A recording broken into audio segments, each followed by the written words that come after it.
Ce soir, on est réunis pour le concert solidaire pour Mayotte qu'on co-organise avec notre association Citara, avec la mairie de Courbevoie, avec Courbevoie Event et Médecins du Monde. Bienvenue à cette soirée exceptionnelle placée sous le signe de la solidarité. C'est un élan de générosité pour aider celles et ceux qui se relèvent avec courage à Mayotte. C'est un concert solidaire qu'on a organisé pour soutenir Mayotte suite au passage du cyclone Chido qui a dévasté l'île et qui m'a personnellement touchée parce que j'ai grandi là-bas et que ma famille et mes parents y habitent. On essaye de sensibiliser les gens à ce qui s'est passé à Mayotte, de leur faire connaître cette île qui n'est pas toujours bien connue. C'est important de rappeler qu'il faut toujours être solidaire de Mayotte, donc c'est important de dire ce qui se passe. Il y a eu la catastrophe, il y a eu l'urgence, on y est encore, mais surtout d'inciter sur le fait qu'il fera du temps pour reconstruire Mayotte.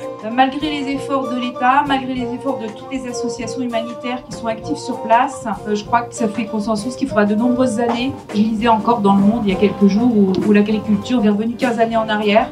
Ça veut dire qu'il va y avoir aussi des problèmes d'alimentation. On est là ce soir à la fois pour récolter des dons, parce qu'il y en a besoin. Toutes les recettes du concert seront reversées à Médecins du Monde. On intervient dans ce qu'on appelle la médiation santé. Donc le principe, c'est d'aller vers les personnes, notamment les personnes qui habitent dans les lieux précaires ou en bidonville, pour essayer d'estimer leurs besoins en santé, voir les problématiques qu'ils peuvent rencontrer et les rapprocher du système de soins. Il y a toujours des problèmes d'eau, c'était vrai avant le cyclone, mais c'est encore plus vrai maintenant. Il commence aussi à avoir des problèmes d'accès à la nourriture, puisqu'une bonne partie des récoltes ont été détruites, les champs sont difficilement cultivables, et en plus, il y a une problématique pour approvisionner les aliments extérieurs, puisque une partie des infrastructures portuaires ont été détruites ou abîmées.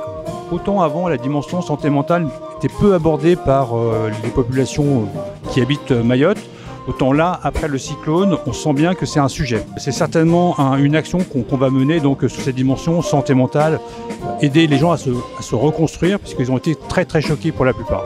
La musique va nous permettre aussi de se retrouver, parce qu'il y a des familles, il y a des gens qui ont des familles, des amis là-bas et qui souffrent. Et c'est aussi une façon de se retrouver, de montrer qu'on pense à eux. Étant donné que moi, ma famille habite sur place, c'était important pour moi en fait, de leur montrer que j'étais avec eux et que c'est pas parce qu'on est loin qu'on pourra pas les soutenir. On essaye de rassembler les gens autour d'une cause, dans une ambiance conviviale et en musique. Et l'art permet de faire passer des messages peut-être plus facilement. Je vais remercier en tout cas la générosité à la fois des artistes qui sont tous là à titre bénévole, des équipes qui sont aussi bénévoles. Merci également à la ville de Courbevoie pour sa réactivité. Merci à Courbevoie Event pour la mise à disposition de cette très belle salle du Cabaret Jazz Club. Je vous remercie vraiment pour votre présence. Merci pour votre soutien à la population mahoraise. C'était très très bien, je pense que c'était une très belle initiative. Ça fait plaisir de voir qu'il se passe des choses autour de ce drame qui s'est passé là-bas. C'était une très bonne soirée et c'est vraiment pour la bonne cause, donc c'était avec plaisir. Et la musique est un langage universel qui va nous permettre, j'espère, de résonner jusqu'auprès des Mahorais.